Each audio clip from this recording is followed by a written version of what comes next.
আসসালামু আলাইকুম। আশা করি সবাই ভালো আছেন। শ্রীমঙ্গল ভ্রমণের দ্বিতীয় পর্বে আপনাদের সবাইকে আমন্ত্রণ জানাচ্ছি। এবারের পর্বে আমাদের ভিডিওতে থাকছে টিলাগাঁও রিসোর্ট, মাধবপুর লেক, লাল মাটির পাহাড় আর সাথে মন্দির। এই তিনটা জিনিস আমরা কভার করার চেষ্টা করব। টিলাগাঁও রিসোর্টটি মৌলভীবাজার জেলার কমলগঞ্জ উপজেলার টিলাগাঁও গ্রামে অবস্থিত। টিলাগাঁও নামকরণের পিছনে কারণটা এতক্ষণ আপনারা বুঝে গেছেন। এই রিসোর্টটি টিলার উপরে তৈরি। রিসোর্টটি শ্রীমঙ্গল থেকে 12 কিলোমিটার দূরে অবস্থিত। বটতল বাজার হয়ে আপনাকে এই রিসোর্টে আসতে হবে। এই রিসোর্টের আসার পথে রাস্তার দুপাশে চা বাগান দেখতে পাবেন। লাউয়াছড়া জাতীয় উদ্যানের মাঝখান দিয়েই আপনাকে এই রিসোর্টে আসতে হবে। আর এই রিসোর্টে আসার রাস্তাটা অসাধারণ সুন্দর এবং আসার সময় আপনারা কিছুটা শীতলতা অনুভব করবেন। অন্যান্য জায়গার টেম্পারেচারের চেয়ে এই রাস্তার টেম্পারেচার একটু কম। নির্জন অরণ্য আর চা বাগানের মাঝে দাঁড়িয়ে থাকা এই রিসোর্টটি কাঠ এবং কাদামাটি দিয়ে তৈরি। কাদামাটির দেয়াল আর উপরে হচ্ছে ছন, যা রিসোর্টটির সৌন্দর্য বাড়িয়ে তুলেছে। সামনের দিকে বিশাল এক উঠান। এই উঠানের মধ্যে সবাই মিলে আপনারা একসাথে দুপুরে লাঞ্চ এবং রাতের ডিনার করতে পারবেন। আর একটা দিক খুব ভালো লেগেছে, সেটা হলো রাত্রেবেলা শিয়ালের ডাক। আমরা আসলে রিসোর্টে পৌঁছাইতে রাত হয়ে গিয়েছিল। সারা দিন শ্রীমঙ্গলে ঘোরাঘুরি করার পরে 8টা কি 9টার মধ্যে আমরা রিসোর্টে পৌঁছাই। রিসোর্টে পৌঁছানোর পরই দেখলাম যে বারবিকিউর আয়োজন চলছে। আমাদের আগে থেকে অর্ডার দেওয়া ছিল। একটু ফ্রেশ হয়ে আমরা বারবিকিউ খাওয়ার জন্য চলে গেলাম। বারবিকিউটাও আসলে অসাধারণ হয়েছিল, খুবই ভালো লাগছে। শীতের রাত, তার মধ্যে গরম গরম বারবিকিউ খাওয়া শেষ। আমরা রিসোর্ট ম্যানেজারের কাছ থেকে আমাদের রুমটা বুঝে নিলাম। এবার রুমটা দেখার পালা, চলুন দেখি। শীতের রাতের মধ্যে যখন রুমে প্রবেশ করি আসলে পুরো মনটাই আসলে খুশি হয়ে যায়। খুবই সুন্দর একটা রুমের পরিবেশ, ছিমছাম। এই রিসোর্টটার সব কিছুই বাঁশ এবং কাঠ দিয়ে তৈরি, ইকো ফ্রেন্ডলি যাকে বলে। এটা খুবই ভালো লেগেছে। উপরের ডেকোরেশনটাও সুন্দর, ছন এবং কাঠ দিয়ে পুরোটা ডেকোরেট করা। আর বাথরুম, প্রথমে ভাবছিলাম যে কাঠের আলমারি, এটা ভেবে ঢুকলাম। হ্যাঁ, বাথরুমটাও সুন্দর।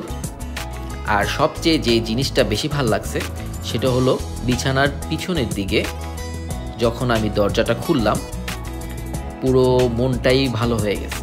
এত সুন্দর একটা বেলকনি। এই বেলকনিতে বসে সারা রাত আড্ডা দিয়ে কাটানো যায়।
সূর্য উঠছে, বাট সূর্যকে সূর্যের মতো লাগতেছে না কুয়াশার কারণে।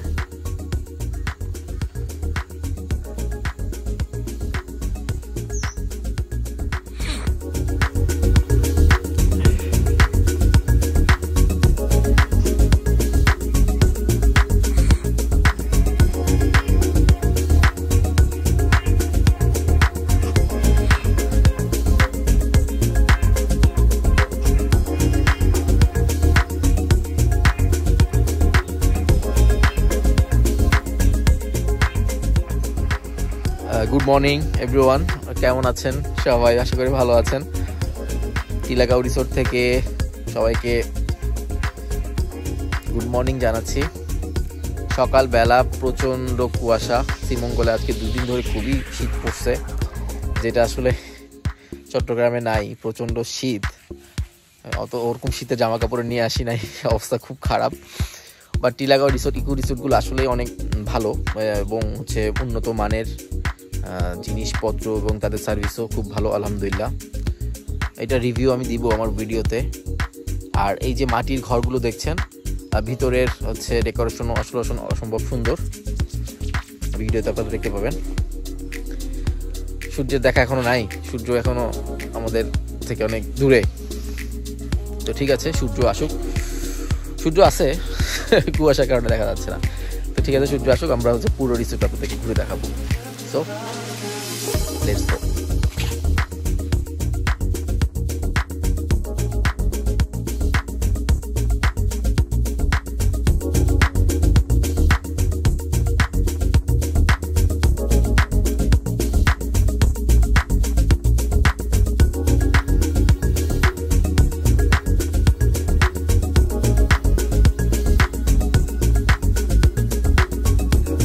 বারবিকিউর প্লেস আছে,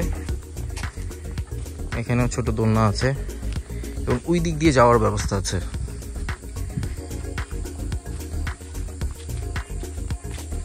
এদিক দিয়ে আরেকটা টিলা, তারপর উপরে উঠে ওই ভিতর দিয়ে ওদের প্লেস আছে, ওখানে নতুন কিছু রিসোর্টও হচ্ছে।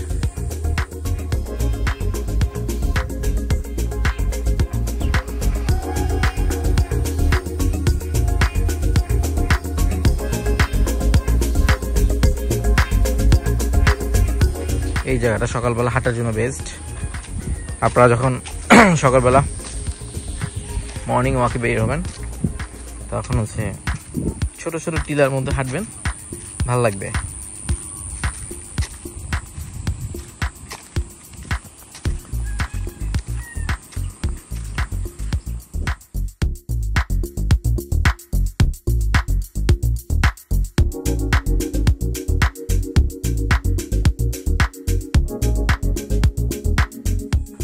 আমরা এখন যাচ্ছি লাভ শেপের পন্টে। এখানকার একটা উল্লেখযোগ্য জায়গা লাভ শেপের পন্ট, ওখানে যাব। ওখানে শাপলা ফুলও আছে, সো যাচ্ছি। ও মাই গড, এই যে শাপলা ফুল সাথে লাভ শেপের পন্ট। রিসোর্টের ঠিক নিচেই এই লাভ শেপের পন্ট।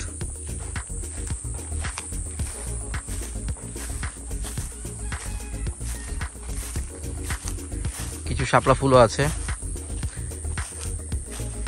এবং ছোট্ট একটা মাচাঙে আছে। এটা সেই লাভ শেপের পন্ড। উপর থেকে দেখতে লাভ শেপের মতো লাগে, এখান থেকে অতটা বোঝা যাচ্ছে না। এবং 3 জায়গায় শাপলা ফুল আছে। তো এখানে আসলে বিকেলবেলার সময়টা এখানে কাটাতে পারবেন, ভালো লাগবে।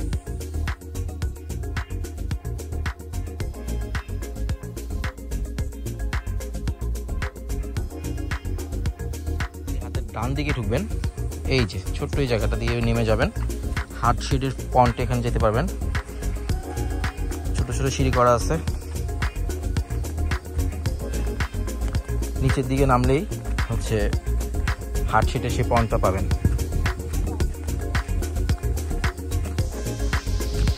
এই যে উপর থেকে দেখা যাচ্ছে অবশ্যই এটা, এই যে সেই পন্ট।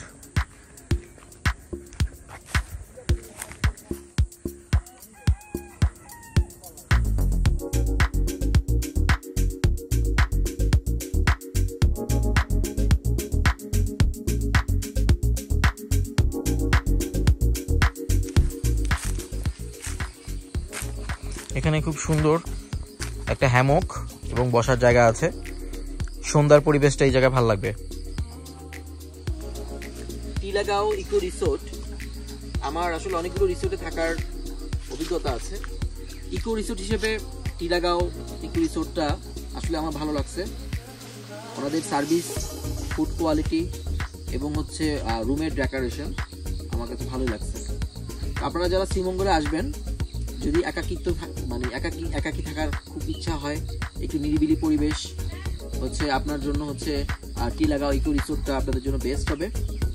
সুন্দর সুন্দর গাছের মাঝখানে এরকম ছোট ছোট দোলনা এবং বিভিন্ন ধরনের জিনিসপত্র আছে, একটা লাভ শেপের একটা পন্ড আছে, সবকিছু ঘুরে দেখবেন, আশা করি ভালো লাগবে।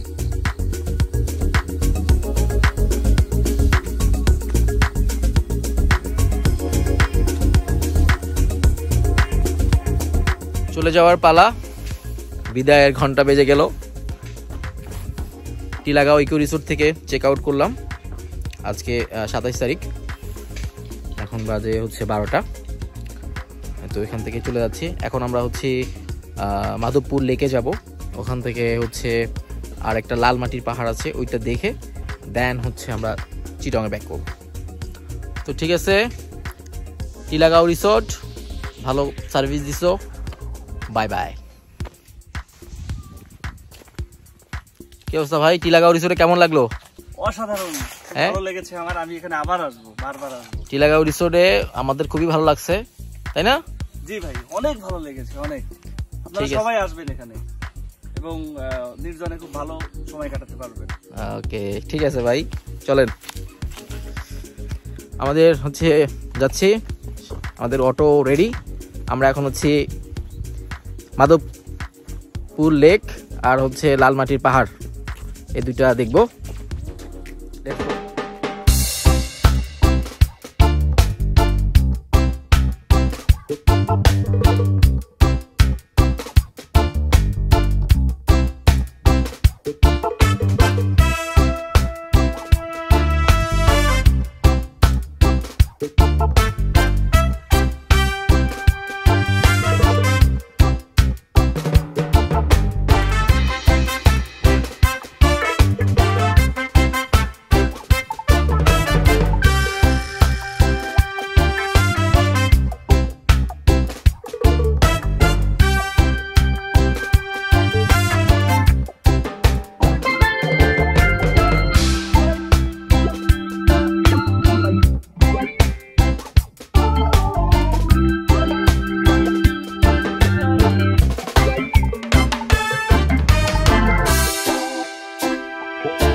মাধবপুর লেক, এই লেকে জোস জোস কিছু শাপলা ফুল আছে, ওয়াও, এইটা ভালো লাগছে।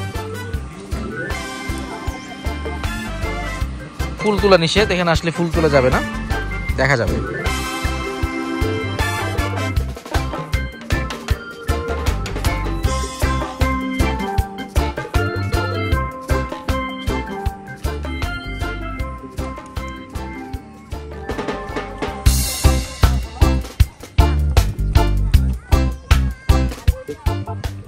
লেকের একটা সৌন্দর্য হলো কি, এই পাহাড়ের পাশ ঘেরে, লেকের পাশ ঘেরে আপনারা হাঁটতে পারবেন, এই জিনিসটা ভালো লাগছে যে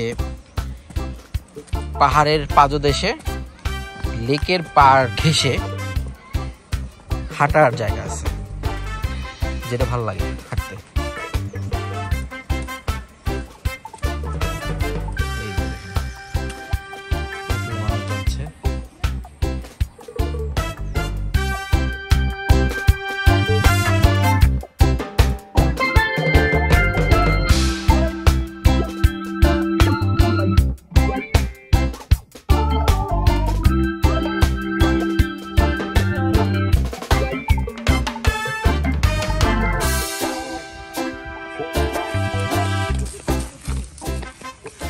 ছোট ছোট বাচ্চারা কিভাবে দৌড়ায় দৌড়ায় উঠতেছে, আর হচ্ছে আমরা বড়রা আইসা নিচে থেকে ঘুরে চলে যাই।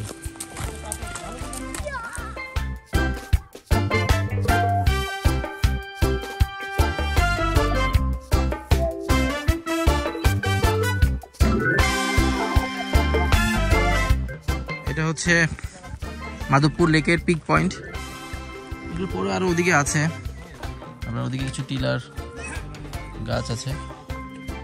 এই জায়গাটা আসলে এখান থেকে পুরো ভিউটা আপনারা দেখতে পাবেন। আর যদি বেশি কষ্ট মনে হয় দেন এখান থেকে নেমে আবার চলে যাওয়ার ব্যবস্থা আছে।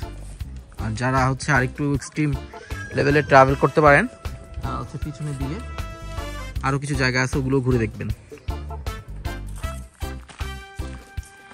এদিকে ভিতরে ভিতরে হচ্ছে পাহাড় আর হচ্ছে চা বাগান আছে, ছোট ছোট ছোট ছোট ছোট ছোট পাহাড়।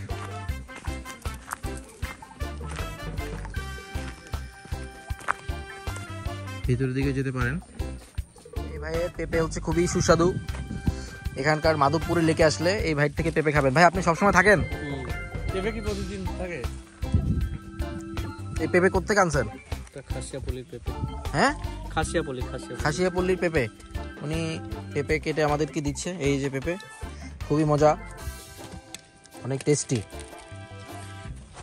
আরে ভাই নেওয়া যাচ্ছে না। ঠিক আছে ভাই, দর্শকদের বলে দেন মাধবপুর আসেন, পেঁপে খান, সুস্থ থাকুন। পেঁপে খুবই ভালো খাবার, হচ্ছে পানির পরিবর্তে খাওয়া যাবে। আপনারা পাহাড়ে উঠে যদি হাঁপাই যান, পাশেই পেঁপের ইয়ে আছে, পেঁপে খাবেন, অনেক মজা। এখানকার পেঁপেগুলো মিষ্টি। আসবেন, মাধবপুর লেকে আসেন, পেঁপে খান। পিক পয়েন্ট থেকে এদিক দিয়ে ডান দিকে নামা যায়, এদিক দিয়ে নেমে আমরা হচ্ছে আবার লেকের গাড় ঘেঁষে আবার নিচে যাব।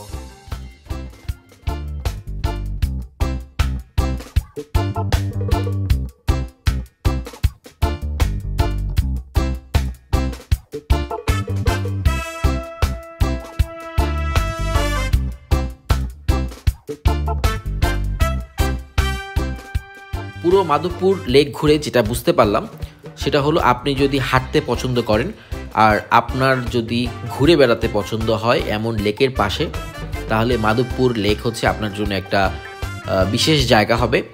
চা বাগানের পাশে পাহাড় ঘেঁষা রাস্তা, সেই রাস্তা ধরে আপনি হেঁটে হেঁটে যাচ্ছেন, এটা আপনার ভালো লাগবে। তো এখন আমরা মাধবপুর লেক শেষ করে লালমাটির পাহাড়ের উদ্দেশ্যে যাব।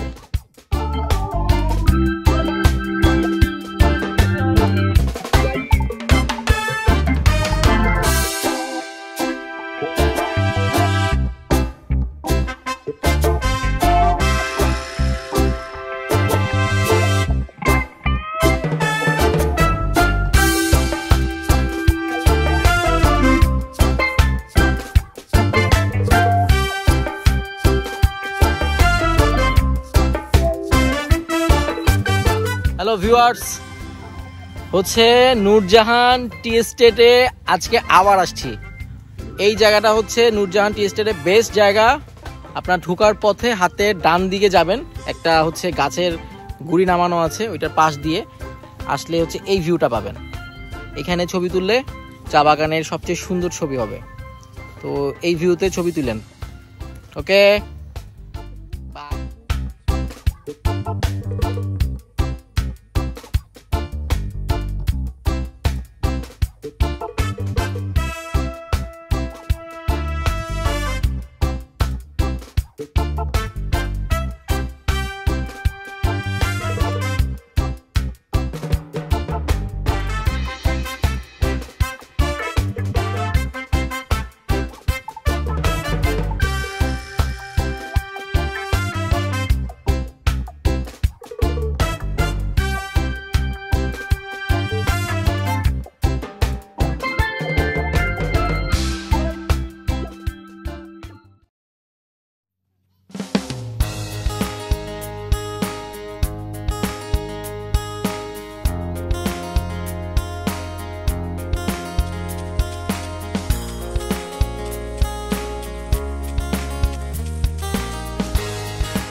মন্দিরটা দেখা যাচ্ছে সামনেই, চা বাগানের ভিতর দিয়ে হচ্ছে মন্দির।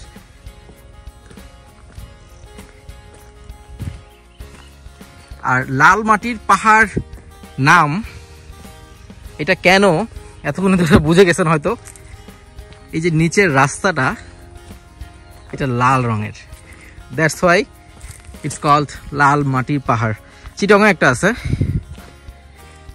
ওটাতে আমি গিয়েছিলাম। আর এখানে শ্রীমঙ্গলেও একটা হচ্ছে লাল মাটির পাহাড়। এই সেই লাল মাটির পাহাড়।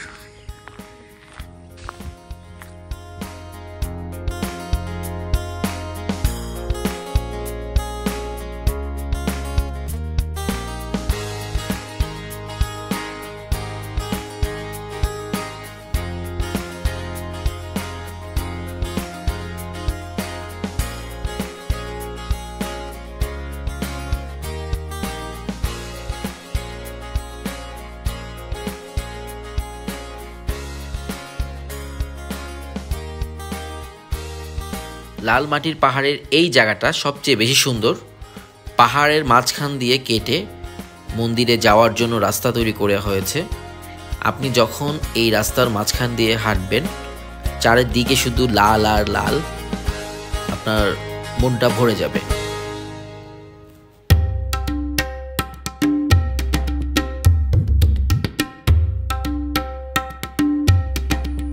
এ হচ্ছে লাল পাহাড়ের সেই মন্দির।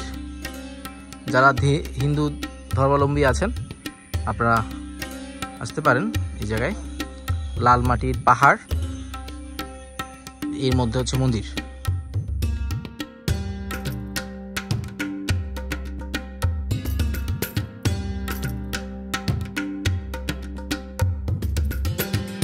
লাল পাহাড়ের যে মন্দিরটা আছে আমরা ওখানে পৌঁছাইছি। এখানের পূজারী আপনাদেরকে মন্দিরের হচ্ছে ডিটেলসটা বলবে। কি বলেন? আগে মন্দির ছিল না, বাঁশ খুঁটা দিয়ে ছনের ঠাটা দিয়ে পূজা করেছি, দক্ষিণা কালী পূজা। হ্যাঁ, 200 বছর মন্দির হয়েছে, বুঝছেন। যখন 2008-25 মন্দির করা হইল, এই মাকে নিয়ে ঢুকা হয়েছে মন্দিরের ভিতরে। ফুলতোড়া লালটিলা কালী মন্দির। আচ্ছা, যারা শ্রীমঙ্গলে বেড়াতে আসবে তাদেরকে আমন্ত্রণ জানান। হ্যাঁ হ্যাঁ, তারা কি এখানে আসবে? যারা আসে আসে, অনেক দূরের থাকি আসে। আসে না? ঠিক আছে, ঠিক আছে, ভালো থাকেন। যে কোনো ধর্মীয় জায়গায় গেলে আসলেই মনটা অন্যরকম হয়ে যায়, সেটা যে ধর্মেরই হোক। তো চলে যাচ্ছি, কিন্তু যাচ্ছি না, আবারও আসবো আপনাদের মাঝে ট্রাভেল উইথ সৈকতকে নিয়ে, নতুন কোনো জায়গায়, নতুন কোনো ঠিকানায়। সে অবধি ভালো থাকুন, আর আমার ভিডিও ভালো লাগলে লাইক, কমেন্ট, শেয়ার করবেন। খোদা হাফেজ।